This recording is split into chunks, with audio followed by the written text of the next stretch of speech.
Wallahi, je parle pour moi, je ne le suis pas. Et je le jure par Allah, ce n'est pas de la fausse modestie. Chacun, il se connaît. On n'est pas exemplaire. Dans l'accomplissement des actes obligatoires, dans le fait de délaisser les interdits, dans le fait de multiplier les œuvres surrogatoires, le fait de baliser son temps en faisant que ce qui plaît à Allah subhanahu wa ta'ala, on est de cela, nous. On ne peut pas être honnête avec nous-mêmes. On veut le secours et la délivrance sans sacrifice, sans effort. Si on veut la délivrance pour nous, pour la Ummah, on doit commencer par se réformer soi-même. Il y a plein de gens qui ne comprennent pas que ce qu'on paye à l'échelle de la Ummah, il est possible que ce soit à cause de moi, à cause de toi. Mais ça, on ne veut pas l'entendre.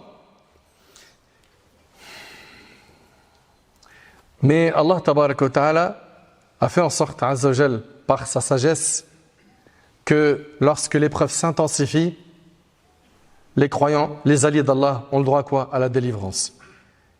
Tôt ou tard, la délivrance, elle vient. Surtout quand l'épreuve commence à devenir trop dure à supporter, cela est un signe que la délivrance est proche. Et pourquoi est-ce qu'Allah tabaraka wa ta'ala les délivre quand ça s'intensifie?